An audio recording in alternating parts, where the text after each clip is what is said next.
Hi, this is Joe Benso with the Casper Association. We're empowering countless projects, exchanges, partners, and groundbreaking Web3 applications.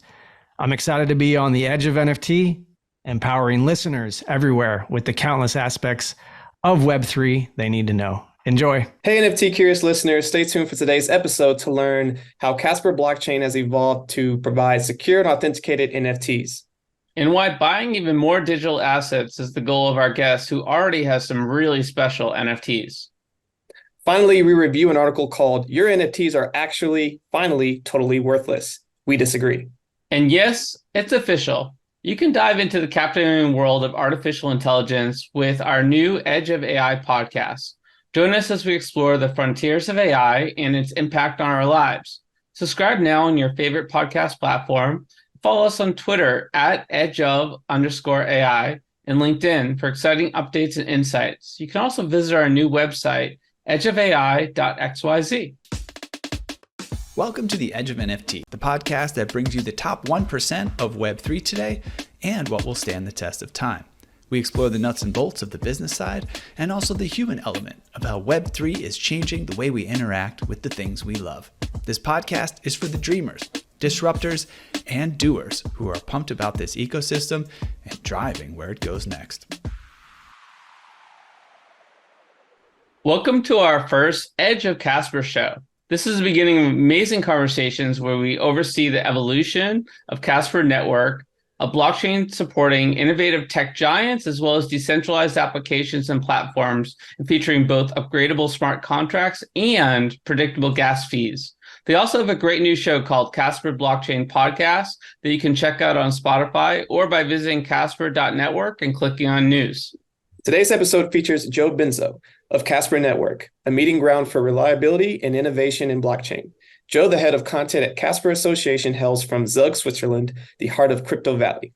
His journey began in radio and television in Los Angeles, transitioning into a brand and digital strategist role for global sports and music giants. Not only has he ignited Web3 in music startups, but he's also the co-founder of the anticipated Casper NFT drop, Outlaw Dogs. The Casper blockchain universe boasts over 140 projects, exchanges, partners, and groundbreaking Web3 applications. Crafted for effortless blockchain integration, Casper supports ambitious developers and entrepreneurs, propelling its ecosystem into exciting new frontiers. Joe, how are you doing today? Doing well. Thanks, Richard. Thanks, Josh. Appreciate that introduction. Excited to be here. Yeah, we're excited to have you on, man. It was fun hanging out too in Singapore. Man, that was just like last week, but it feels like a long time ago. I don't know about how's your jet lag been? Yeah, I mean, we've been all over the world, especially this year. Singapore Token 2049. It was great to see you guys there. Thanks for coming to our after hours party with the Killer Whales team and Hello Labs and all the other sponsors that are part of that show. And glad you guys can make it and see what was going on there. Jet lag, I hate jet lag, but I love visiting new cities. And I'd never been to Singapore before. And I got to say, I don't know what your guys' experience was, but it did not feel like a bear market at all. Tons of excitement, and I'm looking forward to the next event. Yeah, it was thriving over there. I mean, you guys had quite the crowd of not only folks from Asia, but from all over the world that are just, excited about all the potential in the blockchain ecosystem and, of course, Casper. So it was cool to see that IRL. Richard, what were your impressions? Yeah, first of all, the venue that y'all had, sensational. It was the top of this really cool building, and you could see out into the city and into the water. And the music was playing great. You were able to showcase the upcoming show, which was really cool. And it was packed in there, man. Again, a lot of excitement, a lot of fun. And for those listening and tuning in, you can check out what was all said in a cool episode that's dropping really soon. So, just excited for all the really cool things that Casper has going on. Yeah, we whipped together this mini recap of that party. Great. And I think it sort of leads me to a conversation I want to have with you, because there's this new reality show, Killer Wheels, that you guys are supporting, and a lot of interesting projects, coming through that show. The VCs were really active in Asia, aggressively trying to figure out their alpha for what's next. So yet at the same time, there's this like conversation now as the NFT market continues to drop, maybe more parabolically than the blockchain market by a smidge. Where are we at with NFTs? We've been talking about utility for a long time. Is there enough utility in terms of NFTs? What do you think? Yeah, I mean, one of the reasons why I was so excited to come on this show is because obviously Edge of NFTs, Edge of NFT, you guys have been on the ground, since, the last couple of years at least. I know we first caught up with you guys at one of the first NFT NYC events when, the market was extremely frothy. Anybody and their grandmother were trading NFTs or looking to or launch an NFT project. So where NFTs are at now, I think is actually a natural cycle of when any new technology comes around, which NFTs, non-fungible tokens, at the heart of it, it really excited me when I realized what smart contracts are capable of doing, what is an NFT and how that's going to affect multiple industries. But when you have a lot of hype around the potential, some of those narratives get lost, especially when the things that are driving this excitement is very much rooted in the promise of earning something and making money. And so there was a lot of money being thrown around, speculative on NFTs, and it looked very similar to the ICO hype around 2017, 2018, when everybody was, creating an ICO and raising millions of dollars, raising millions of ETH for their projects, which were, kind of on the backs of, simple white papers. And that was about it. So we've had a lot of NFT projects that also, didn't really have much meat on the bones. And often projects didn't really even understand what they could be doing with this technology. So I feel like now that the smoke has cleared a little bit, we've gone through this cycle where a lot of these projects have died off. People realize, of course, this was a bubble, but I'm of the very strong belief that, we will see another massive, probably, in my opinion, even bigger than before, wave of excitement around NFTs, whether the mass public or people that are involved in the ecosystem continue to call it NFT because it has such a tinged reputation.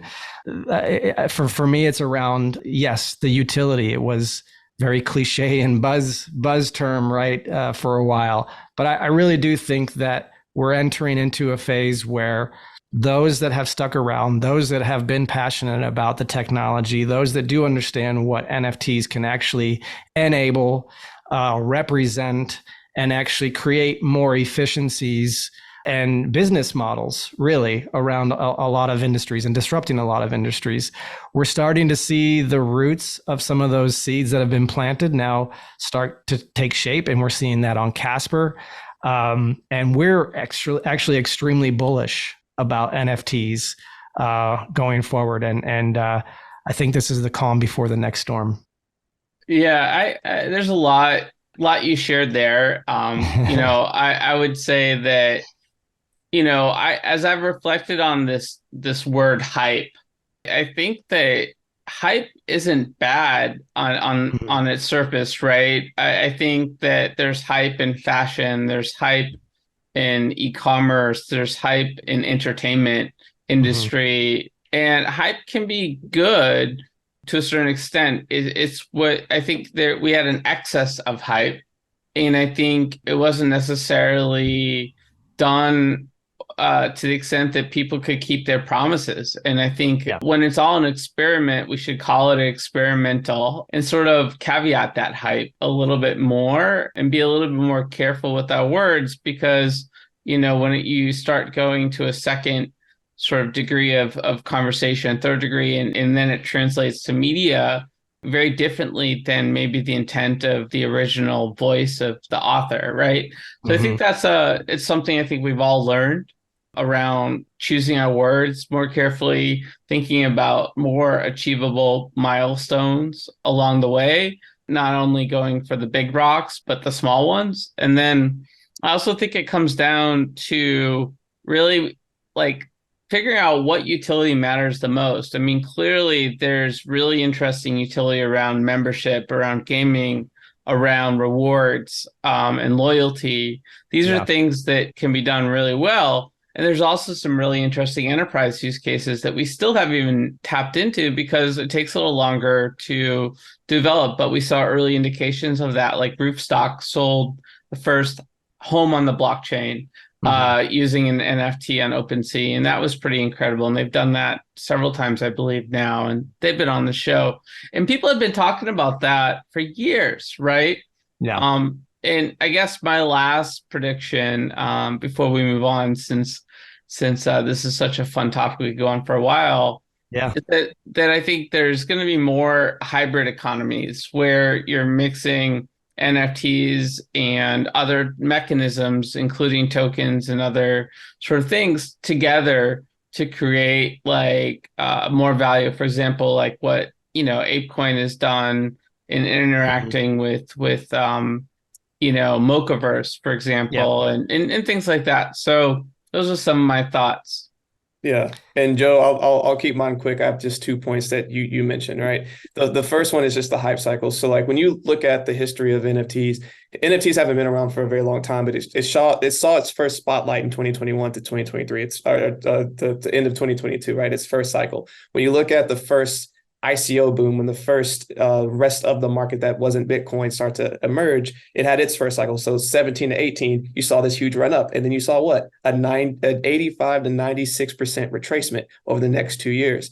What are we seeing? Something very similar in the NFT market. So not all cycles repeat, but they rhyme. And so I think we're seeing something like that. So the projects that survived that moment in the regular ICO boom that stuck around, they thrived in that next bull run that you saw from 2020, 2022. I think the same thing is going to happen for the NFT projects that stuck around, found utility, found ways to make themselves useful into the future. The second piece, though, is learning, right? So there's a lot of lessons learned from that cycle into the next, where those projects were able to have a lot of success. I think those types of projects are doing that. And in saying that, one of the things I want to bring up with Casper is that it's evolved a lot of ways in offering secure and authenticated NFTs. Can you kind of walk us through, like, what has that journey been like, and how do you think that's going to help people thrive into this next cycle?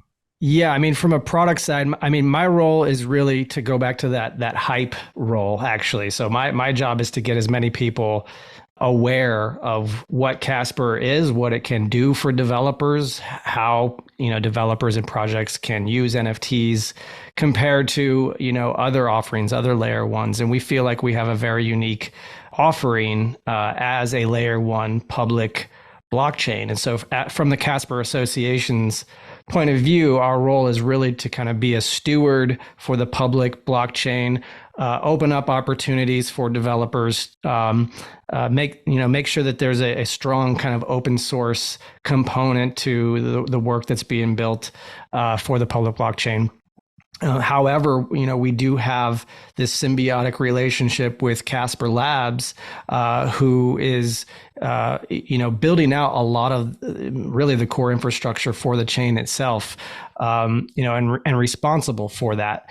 But the unique thing here is that Casper offers a public or private or hybrid infrastructure. And the reason that that's interesting is because some of this adoption around NFTs, around these use cases that haven't yet been kind of really executed well, for one reason or another, maybe the blockchain that is being used, or enterprises look at other public blockchains like Ethereum. The unique thing with Casper is the upgradability aspect of it. And so we really think that there's this strong use case and strong kind of differentiating factor with Casper. And it's not necessarily a new concept in blockchain, but the way that we like to offer our NFT standard is really to be able to be modular for a lot of use cases. And when we talk about upgradability for the enterprise application, it means enterprises to a large degree need to be compliant, right, for a lot of regulatory bodies, whatever it may be. But compliance is a big factor. And so if you launch a smart contract, on Ethereum, for example, that's locked in, right? And there's very limited ways to update information or update the smart contract itself.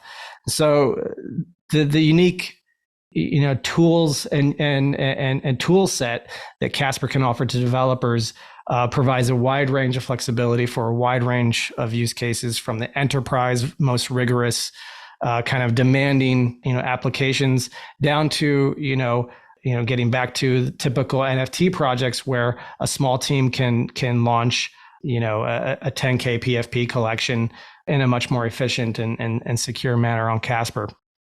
So, yeah, I mean, from the genesis of where Casper has been, I think this long-term vision, or let's say this, building for the long term, building for the future, building the rails and the infrastructure to get to the point where markets are ready to adopt this infrastructure. And from a technical side, I would encourage developers to go look at all of our developer documentation.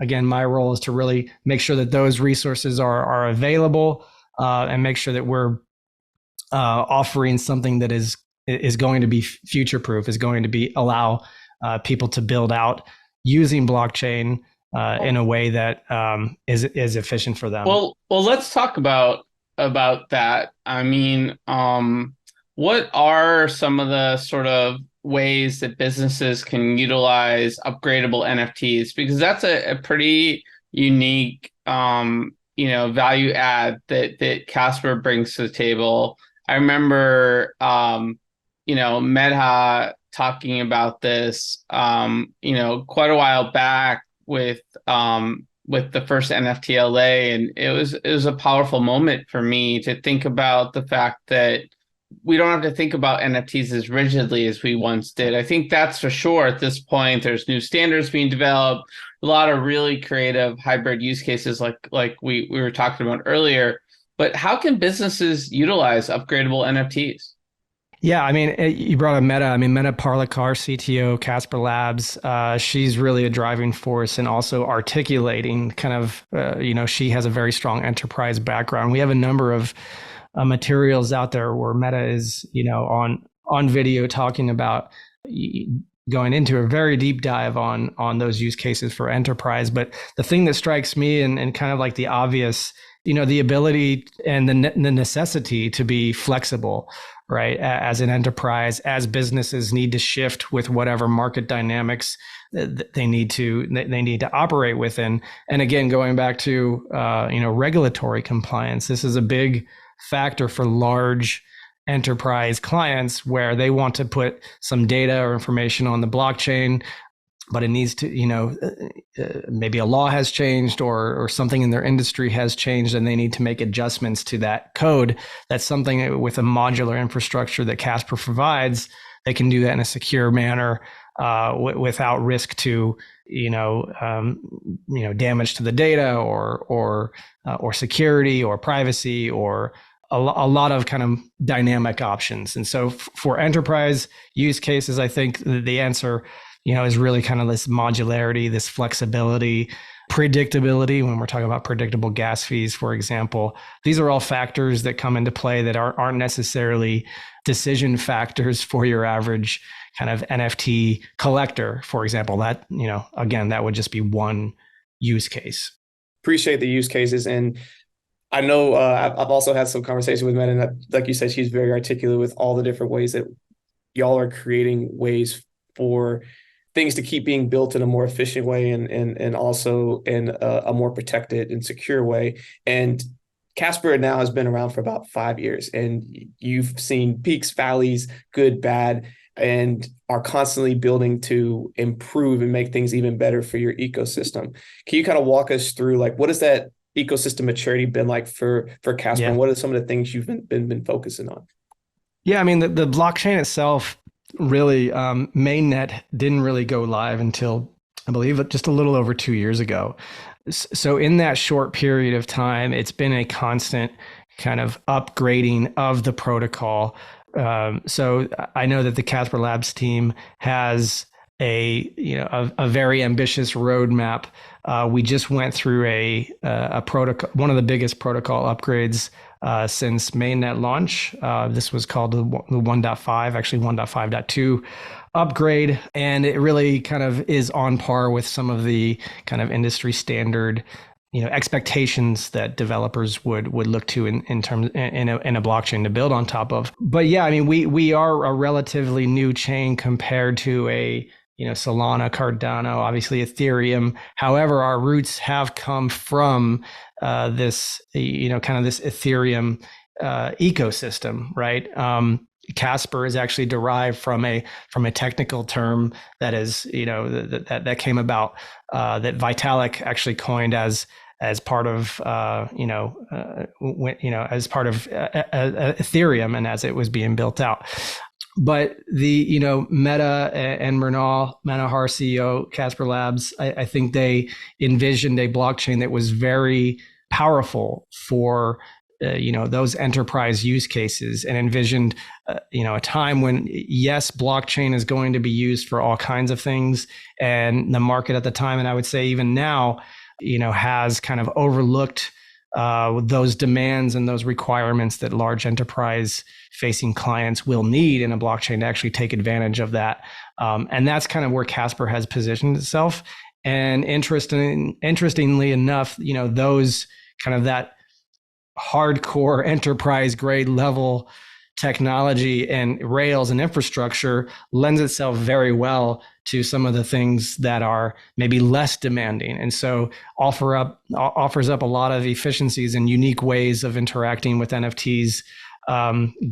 For gaming, for example, we're seeing a lot of potential around our NFT standard to really take advantage of some gamified ecosystems where what's an example, Joe? What is one specific thing that you guys can do for a game that better than anybody else? Yeah, so this is one thing that I've been excited about. As I've been called an NFT degen before. So anything that I see that could be interesting for the ongoing development of just the NFT space in general excites me. And since I've joined Casper, even over 2 years ago, there have been other exciting projects and other chains, but I've always been confident that Casper has a unique tool set that's going to be very powerful and very useful. If we're talking about games, I'll give you one example. So a new standard is emerging on Ethereum. I think it's called ERC 6551. Essentially, it's a way for NFTs to own NFTs. And so you have an account that essentially owns and holds other assets, right? Or other NFTs. So, my Bored Ape could, as an ERC 721, could actually, for lack of a better way to describe it, kind of, I'll dumb it down for a bit because my understanding is dumb as well. But an NFT can own an NFT, right? And that's a very powerful thing if you're thinking of characters inside of video games, for example, where your character owns a set of assets that are valuable in the game, right? Now you have a system where you can add all kinds of additional benefits and value to that existing digital asset that is provably yours, right?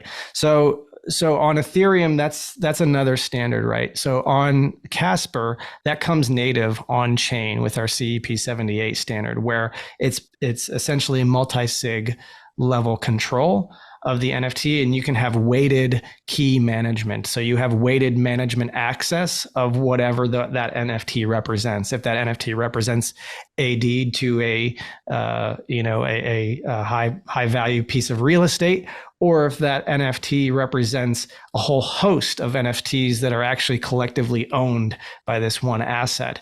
And that can be anything, really. It's really up to your own imagination. And things like that, when you start thinking about these digital things, kind of abstracting that away into, let's say, kind of physical ownerships, you can start to imagine some new ways of interacting, new revenue streams opening up, new business models opening up. And that's something that's super exciting for me, especially when we see some traction around just Web3 gaming in general. So we see that kind of macro trend taking off. And then we see the advantages that, games, if they were launched on Casper, could have over other kind of larger ecosystems on Ethereum, for example. So we're super bullish and super excited about kind of telling that story, making sure that people understand the benefits if you're going to be building, that these are some really powerful tools that unlock so many new opportunities. And that's something that obviously I'm very passionate about, and we're super excited about where that's going. Yeah, as you should be, man. That sounds really cool. And I think dumbing it down and making that example is really good. I think people could visualize it. I know myself, I could visualize it. And it's cool that Casper is making that happen natively. Now, that's just one of the many things that's on your roadmap. I know you have several other things. I know you have some really cool tokenization, financial standards, and things for your devs, all kinds of stuff. But, what are some specific things on the roadmap that people should look forward to? I know you have the killer whales coming up and some other things. Just want to let you talk on some of that. Yeah, I mean, I think, it's important to get people excited again about, where things can go. Make people understand that, this thing called an NFT is not some stupid monkey JPEG. It's that also, maybe, but that's just one small, tiny aspect of it.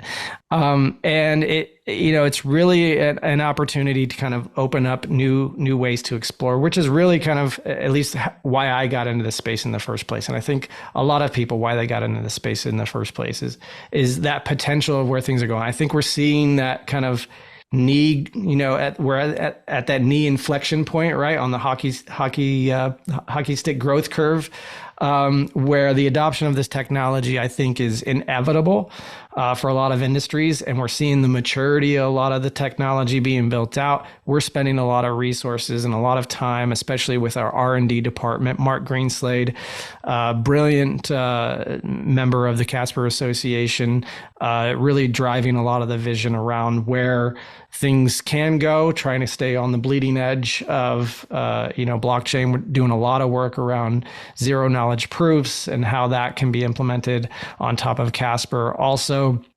really important, one of our core pillars is tokenization, and Ralph Kubli, speaks, in depth as a thought leader around tokenization of financial assets, smart financial contracts, where, as he puts it, a lot of the financial contracts today are dumb tokens, or financial tokens are dumb tokens, right?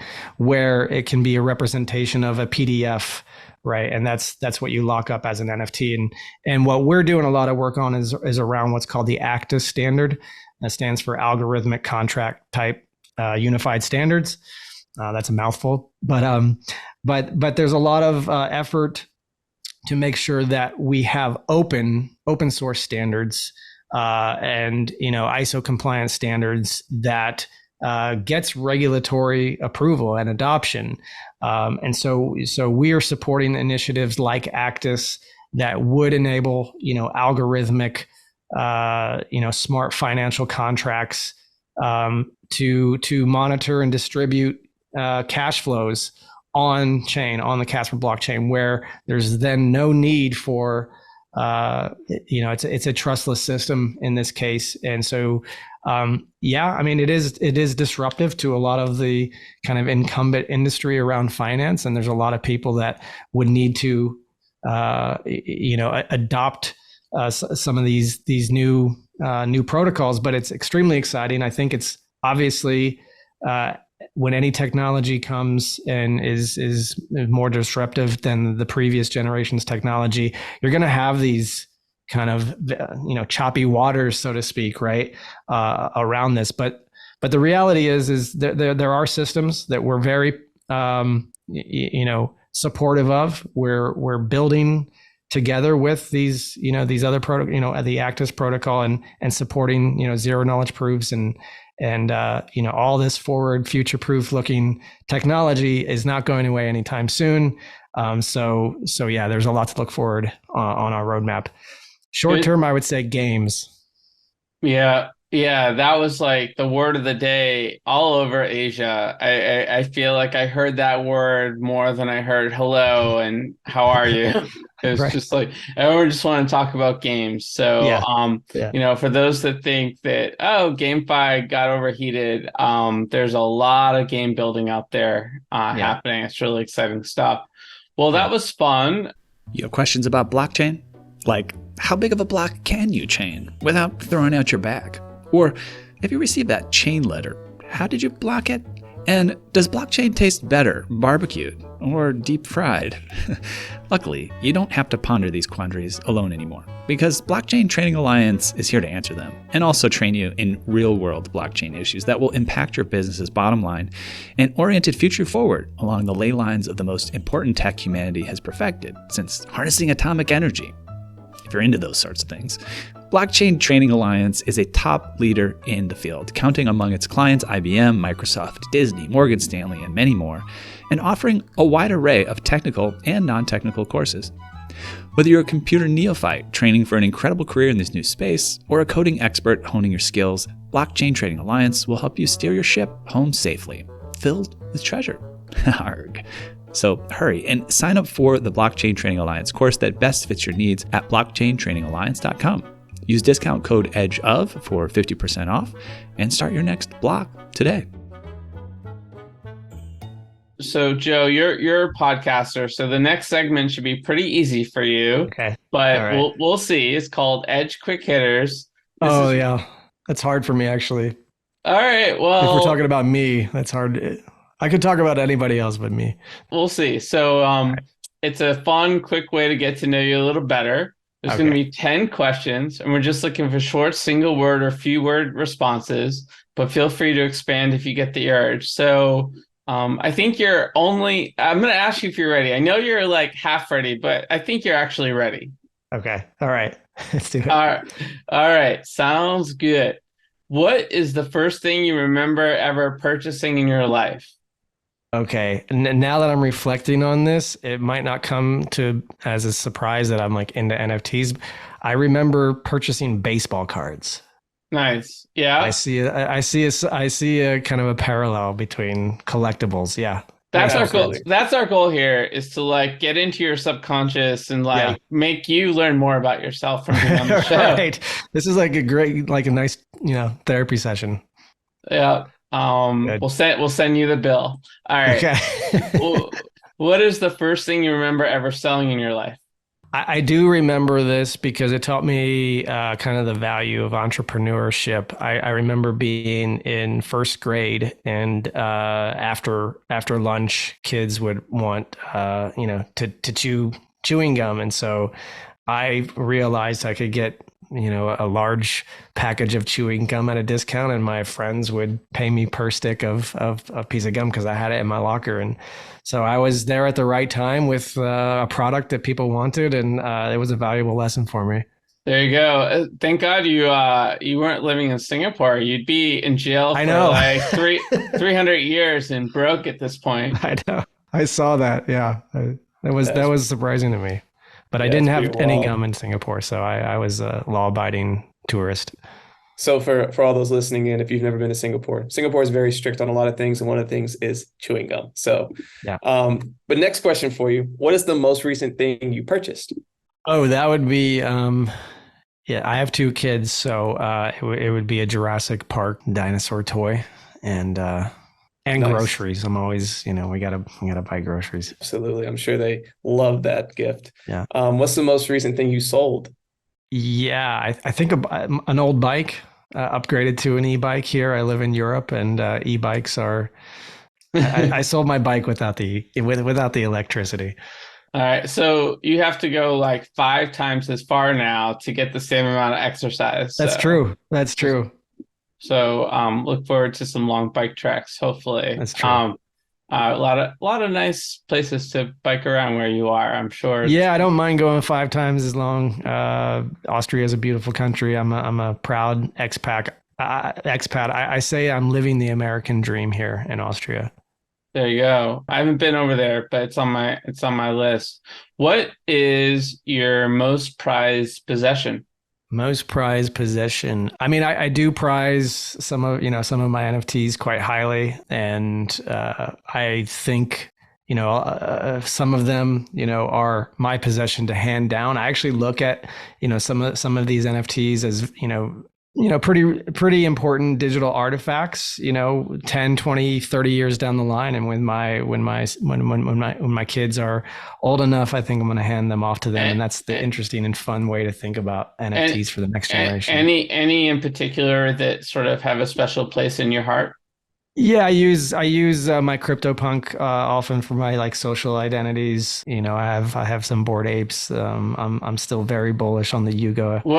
What's your CryptoPunk's coolest attribute?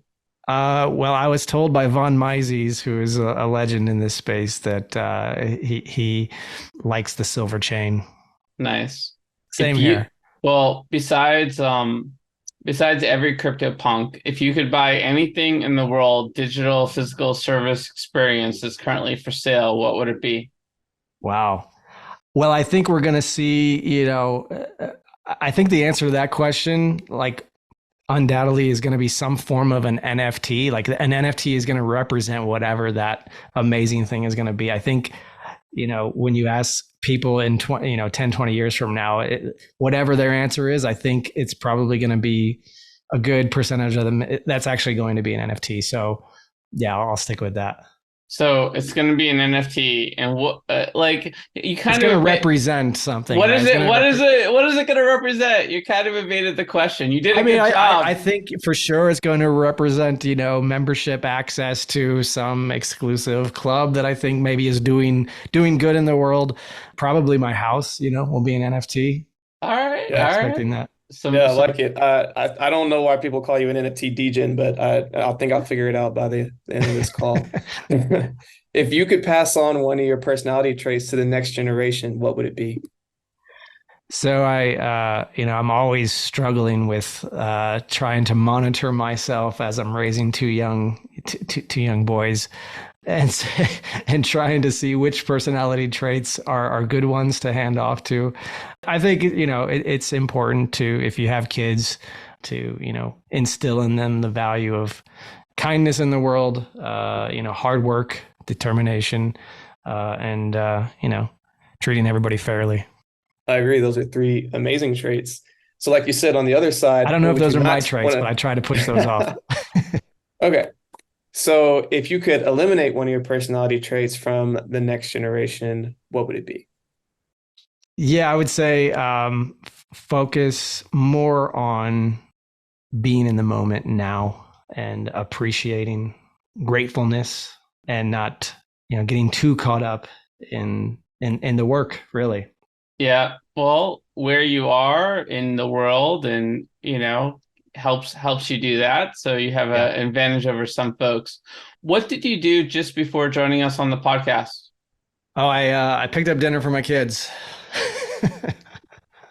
Nice. I see a theme here. And what are you going to do next after the podcast? Yeah, assuming they're still up, I'm going to help, with my, help my wife take them to bed. So those of you parents out there with young kids, you probably can relate.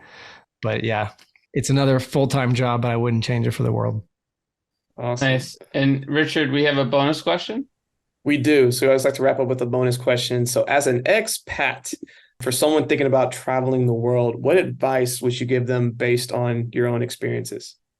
Yeah, I mean, I think there's a lot of value in seeing how other cultures live. My advice would be is try to go deep on any one area that you travel, and stay there and try to live how the locals live, and get a sense of sense of time and how the daily life is anywhere in the world. I think that's interesting and important, and gives fresh perspectives on just how people live anywhere around the world.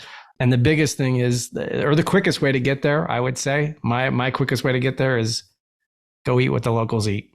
Yeah, totally agree. Richard and I learned a lot about each other on this last 2 weeks on the road together. And the overall, I think it was good things. We didn't want to strangle each other by the end of the trip, but we definitely shared a sense of adventure when it comes to eating the local cuisine. And one morning we woke up and realized in Seoul, no one really like leaves their house till like 10, 11 a.m. But we were hungry, so we found the early morning spots in Seoul are soup spots, and we got to have this delicious beef rib soup that was like amazing. They gave us like aprons, and there's a picture somewhere in social of that experience. It's pretty amazing. Nice. I'm sorry I missed that experience. I haven't been to Seoul either, but that sounds like a nice morning wake up. I haven't had beef soup for breakfast, so that's exactly what I'm talking about. Yeah, totally. Hey there, NFT Space Cadet. Let's zoom in on the globe from outer space today to Abbot Kinney Boulevard in Venice Beach, LA. Let me show you a cosmic tech beacon that shines out among the bustle of fashion, art, and food there.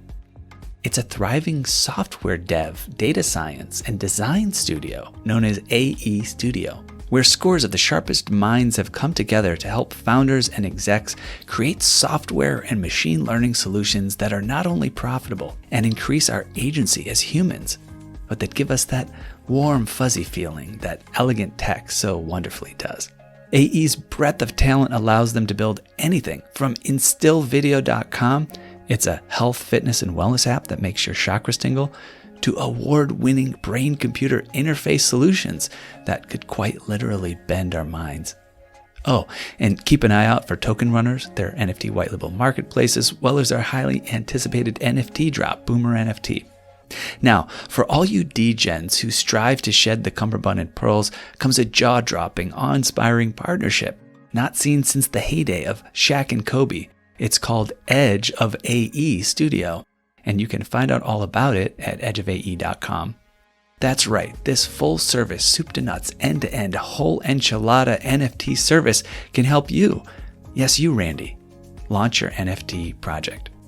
Edge of NFT and AE Studio have come together like Voltron to get your project in gear so you can hightail it straight to the moon, stardom, and maybe even your own private yacht. Go to edgeofae.com to find out more. That's edgeofae.com. Actual results may vary depending on moon landing location, domain of stardom, scale and model of yacht, as well as whether scale model of yacht or actual yacht. We're going to move on now to segment 3, which is hot topics, where we're just going to talk about at least one thing that's been in the news recently, and we kind of touched on it earlier.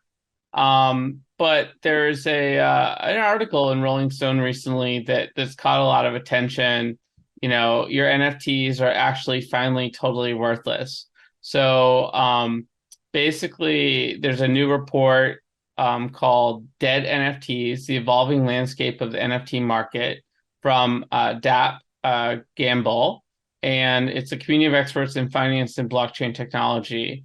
They analyzed 73,257 NFT collections, and they found that 69,795 have a market cap of 0 ETH, which is, of course, the second most popular cryptocurrency, and that 95% of NFTs are essentially not worth anything at this moment.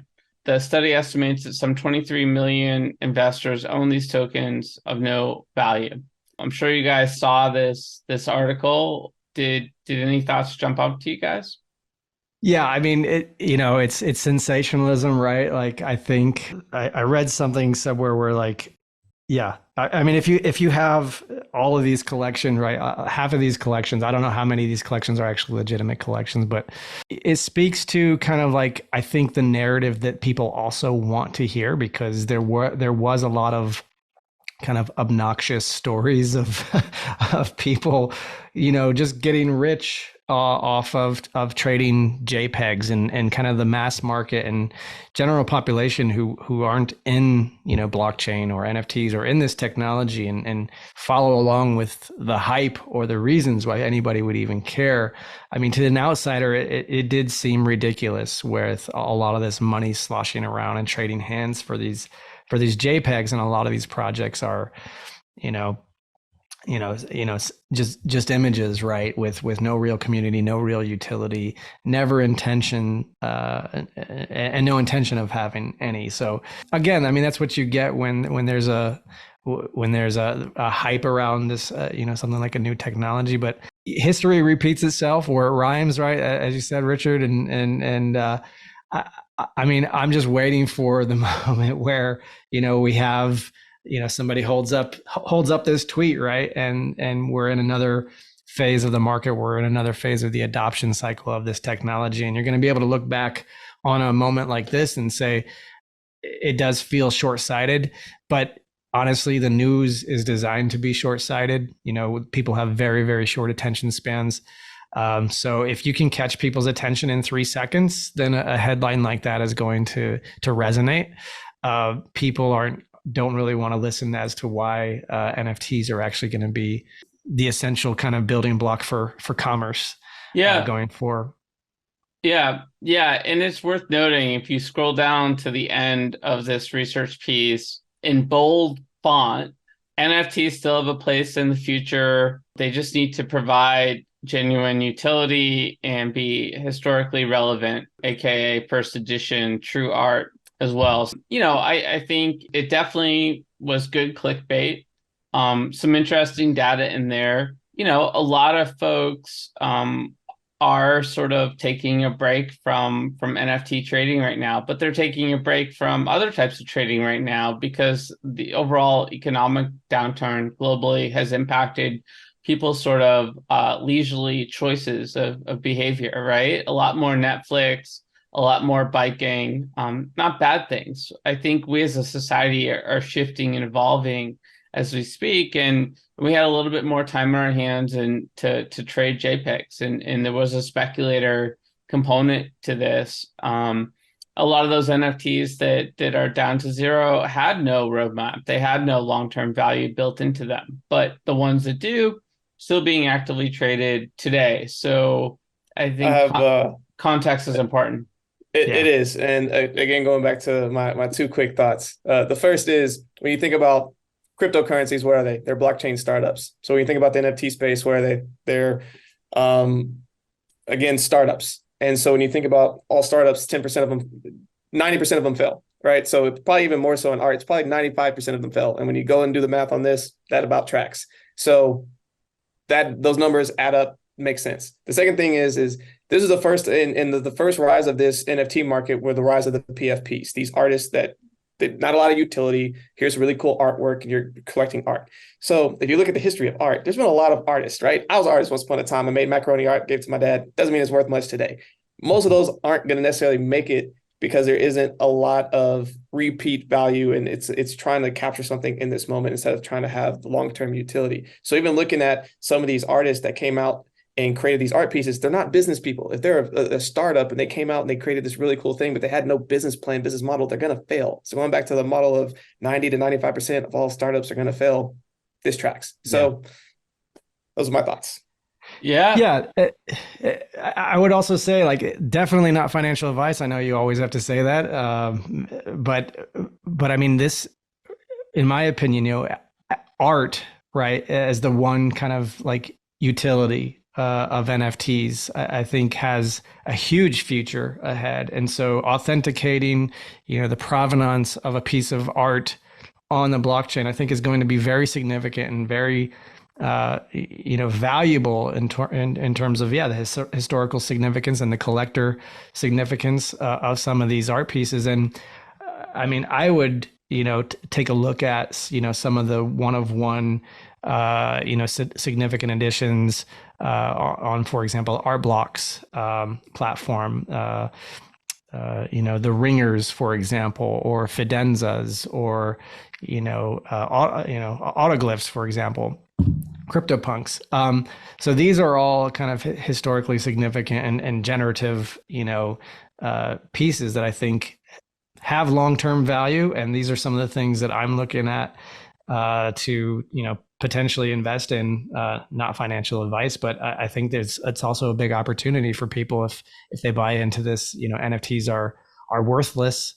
Well, I'm happy for that narrative to go and pick up some stuff off the floor.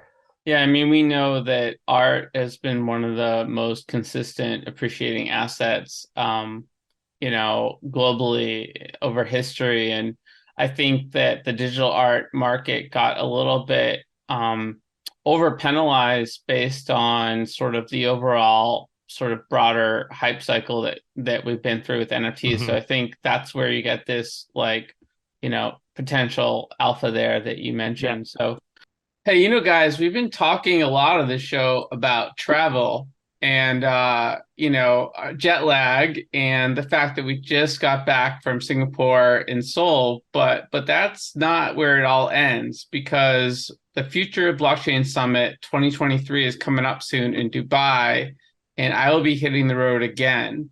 This is the pinnacle event for blockchain and cryptocurrency. It's set to take place October 15th through the 18th at the Dubai Harbor. And from sand to Satoshi, this conference promises to empower disruptors, inspire change makers, and fuel innovators in Web3, blockchain, crypto, NFTs, the metaverse, and gaming. It's a whole mix of stuff. And consider this your golden ticket to mind-expanding discussions, hands-on workshops, an array of thrilling activities that offer a sneak peek in what lies ahead in the world of technology. So I'm pretty excited about this. And I guess, Richard, I can tell from the expression on your face that there's a little bit of FOMO brewing there. Definite FOMO. I unfortunately am not going to be able to make this one, but I was looking across and looking at the lineup of speakers, and even looking at some of the sponsors. One is just going to be there: BitGo, BitGet, Binance.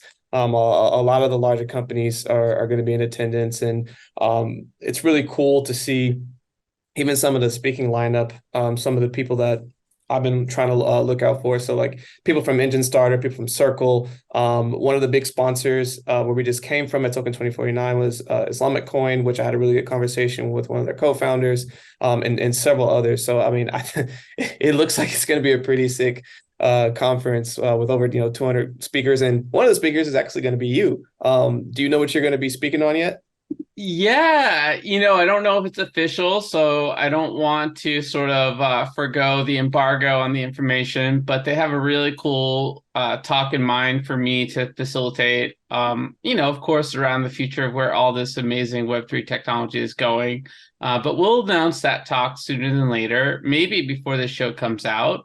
I just echo what you said, Richard. I mean, there's a lot of activity brewing in Asia, but there's also a lot going on in Dubai in terms of they've really laid out the red carpet for folks that are excited about innovation and technology, not just blockchain, but across all of emerging tech, to come to get to know what's going on over there, to gather together to talk about the future.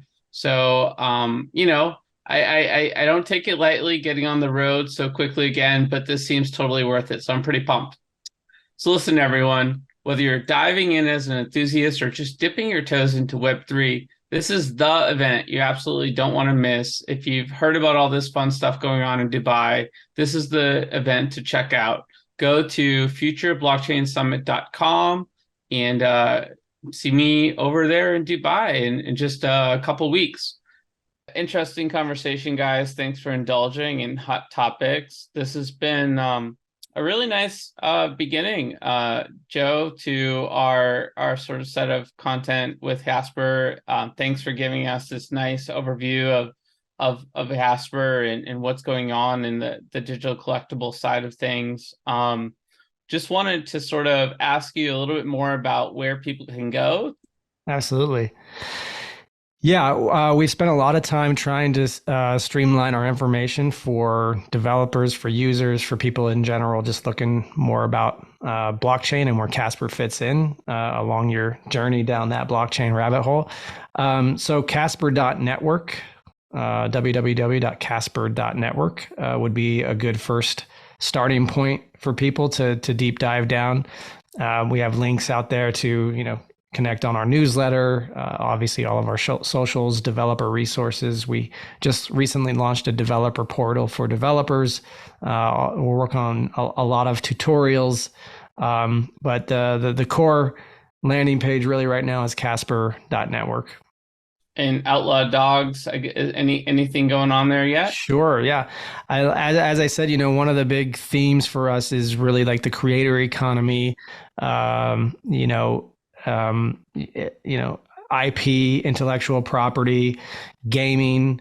So all of these things kind of have elements inside a project that I'm involved in that is Outlaw Dogs. It's a multi-chain project launching on Ethereum, but also a companion NFT on Casper that we're launching, where the gaming ecosystem is going to play out. We just entered into a partnership with Wisdom Gaming. So we're very excited about the resources that they bring to the table. Leaders in esports based out of Minnesota. So we're super excited about demonstrating the value and potential of what Casper can bring to an NFT project. Outlaw Dogs is a Wild West themed, pioneering, PFP based project. So we take inspiration from projects like Bored Apes. But we also, from the beginning, are implementing, mechanics and gameplay into this project. Poker is going to be a big part of this, a big component of the project itself. But yeah, we just see an opportunity here to kind of demonstrate the value of Casper, do something innovative in the NFT space, using the Casper CP78 standard, having those NFTs hold other NFTs. We think we have a very exciting and fun game component to this that I think people are going to really get excited about. And then, our partnership with Wisdom Games is going to be really exciting. So that lots of things to get people excited about Casper. Killer Whales TV show. And with Outlaw Dogs, can people go anywhere yet to track that? Sure. The outlawdogs.io. Nice. We've reached the outer limit at the edge of NFT for today. Thanks for exploring with us. We've got space for more adventures on the Starship, so invite your friends and recruit some cool strangers. They'll make this journey all so much better. How? Go to Spotify or iTunes right now, rate us and say something awesome, then go to Edge of NFT to further dive down this rabbit hole. Look us up on all major social platforms by typing Edge of NFT with no spaces and start a fun conversation with us online.